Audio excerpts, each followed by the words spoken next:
ನಮಸ್ತೆ ಎಲ್ರಿಗೂ, ನಮ್ಮ ಚಾನಲ್ಗೆ ಸ್ವಾಗತ. ನೀವು ನಮ್ಮ ಚಾನಲ್ಗೆ ಹೊಸಬರಾಗಿದ್ದರೆ ಸಬ್ಸ್ಕ್ರೈಬ್ ಮಾಡಿ. ಸಬ್ಸ್ಕ್ರೈಬ್ ಮಾಡಿದರೆ ಈ ವಿಡಿಯೋಕ್ಕೊಂದು ಲೈಕ್ ಕೊಡೋದನ್ನ ಮರಿಬೇಡಿ. ಈ ಕತೆ ಒಬ್ಬಳು ಗೃಹಿಣಿಯ ಕತೆ. ಈ ಕತೆ ಕೇಳಿದರೆ ಪ್ರತಿಯೊಬ್ಬ ಗಂಡ ಕೂಡ ಯೋಚನೆ ಮಾಡ್ತಾನೆ ತನ್ನ ಹೆಂಡತಿಯ ಬಗ್ಗೆ. ಕೊನೆಯವರೆಗೂ ವಿಡಿಯೋವನ್ನು ನೋಡಿ. ಅವಳ ಹೆಸರು ಲಕ್ಷ್ಮಿ. ಒಂದು ಸಾಮಾನ್ಯ ಮನೆಯ ಮಗಳು. ಆದರೆ ಅವಳ ಜೀವನ ಸಾಮಾನ್ಯ ಇರಲಿಲ್ಲ. ಬೆಳಗ್ಗೆ 4:45 ಗಂಟೆಗೆ ಎದ್ದೇಳೋದು. ಅಲಾರಾಮ್ ಬರೋ ಮುಂಚೆನೇ ಅವಳು ಎದ್ದೇಳ್ತಾಳೆ. ಅವಳ ದಿನ ಅಷ್ಟೇ ಬೇಗ ಶುರುವಾಗತ್ತೆ. ಮನೆಯಲ್ಲಿ ಎಲ್ಲರೂ ಮಲಗಿರುವಾಗ ಅವಳು ಮಾತ್ರ ಅಡುಗೆ ಮನೆಯಲ್ಲಿ ಶಾಂತವಾಗಿ ಕೆಲಸ ಶುರು ಮಾಡ್ತಾಳೆ. ಕಾಫಿ ಮಾಡೋದು, ಟಿಫನ್ ಮಾಡೋದು, ಮಕ್ಕಳಿಗೆ ಲಂಚ್ ಬಾಕ್ಸ್ ರೆಡಿ ಮಾಡೋದು, ಗಂಡನಿಗೆ ಆಫೀಸ್ ಟಿಫನ್ನ ರೆಡಿ ಮಾಡೋದು. ಅವಳ ಕೈಗೆ ಒಂದು ಕ್ಷಣ ಕೂಡ ವಿಶ್ರಾಂತಿ ಇರಲಿಲ್ಲ. ಅವಳ ಮಗ ರಾಹುಲ್, ಅಮ್ಮ ನನ್ನ ಡ್ರೆಸ್ ರೆಡಿ ಆಗಿದೆಯಾ ಅಂತ ಕೂಗ್ತಾನೆ. ಅವಳ ಮಗಳು ದಿವ್ಯಾ, ಅಮ್ಮ ನನ್ನ ಹೇರ್ ಸ್ಟೈಲ್ ಸರಿ ಮಾಡು ಅಂತ ಕೇಳ್ತಾಳೆ. ಅವಳ ಗಂಡ ರಮೇಶ್, ಲಕ್ಷ್ಮಿ ಕಾಫಿ ತಗೊಂಡು ಬಾ ಅಂತ ಹೇಳ್ತಾನೆ. ಅವಳು ಎಲ್ಲರಿಗೂ ಹೌದು ಅಂತ ಹೇಳ್ತಾಳೆ. ಆದರೆ ಅವಳಿಗೆ ಯಾರೂ ಕೇಳಲ್ಲ, ನೀನು ಸರಿ ಇದೆಯಾ ಅಂತ. ಹೀಗೆ ದಿನಗಳು ಕಳೆಯುತ್ತವೆ. ಒಂದು ದಿನ ಅವಳು ತುಂಬಾ ದಣಿದಿದ್ದಳು. ಕಾಲು ನೋವು, ತಲೆನೋವು ಆದರೂ ಕೂಡ ಅವಳು ಕೆಲಸ ನಿಲ್ಲಿಸಲಿಲ್ಲ. ಅವಳು ಯೋಚಿಸ್ತಾಳೆ, ನಾನು ನಿಲ್ಲಿಸಿದ್ರೆ ಈ ಮನೆ ನಿಲ್ಲುತ್ತೆ. ಆ ದಿನ ಸಂಜೆ ರಮೇಶ್ ಮನೆಗೆ ಬಂದು ಸ್ವಲ್ಪ ಕೋಪದಲ್ಲಿ ಇದ್ದ. ಇವತ್ತು ಏನೋ ಸರಿ ಇಲ್ಲ ಅನಿಸ್ತಿದೆ ಅಂತ ಹೇಳಿದ. ಅವಳು ಮೌನವಾಗಿದ್ದಳು.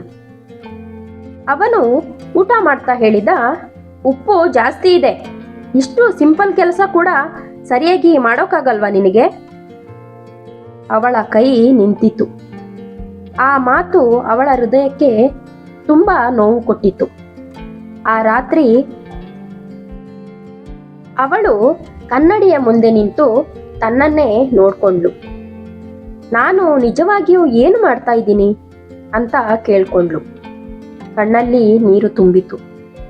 ಮರುದಿನ ಅವಳು ಸ್ವಲ್ಪ ಬದಲಾವಣೆ ಮಾಡಲು ನಿರ್ಧರಿಸಿದಳು.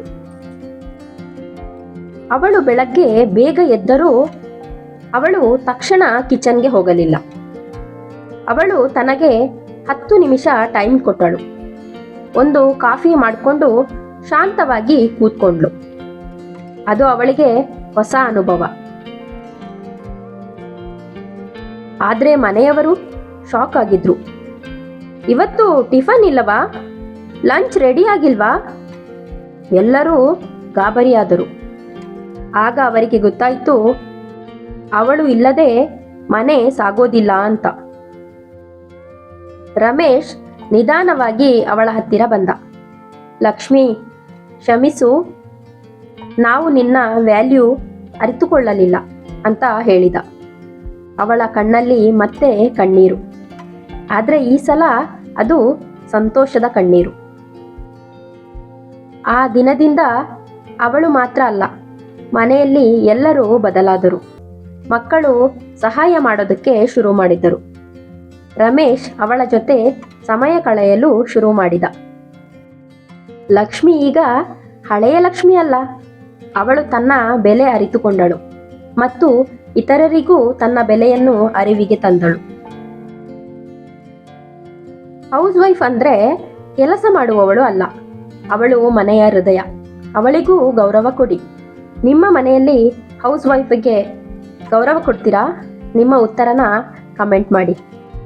ನೀವೇ ಹೌಸ್ ವೈಫ್ ಆಗಿದ್ರೆ ನಿಮ್ಮ ಬಗ್ಗೆ ನಿಮಗೆಷ್ಟು ಗೌರವ ಇದೆ ಅಂತಲೂ ಕಮೆಂಟ್ ಮಾಡಿ. ಈ ಕಥೆಯಲ್ಲಿರುವ ಲಕ್ಷ್ಮಿ ನೀವೇನಾ? ನಿಮಗೆ ಇಂತಹ ಕಥೆಗಳು ಇಷ್ಟ ಆದರೆ ಚಾನಲನ್ನು ಸಬ್ಸ್ಕ್ರೈಬ್ ಮಾಡಿ. ಮತ್ತಷ್ಟು ಕಥೆಗಳು ನಿಮಗಾಗಿ ಬರುತ್ತವೆ. ಇಂತಿ ನಿಮ್ಮ ಪ್ರೀತಿಯ ಜೀವಧ್ವನಿ. ವಿಡಿಯೋ ನೋಡಿದ್ದಕ್ಕಾಗಿ ಧನ್ಯವಾದಗಳು. ಮತ್ತೆ ಮುಂದಿನ ಕಥೆಯಲ್ಲಿ ಸಿಗೋಣ. ನಮಸ್ಕಾರ.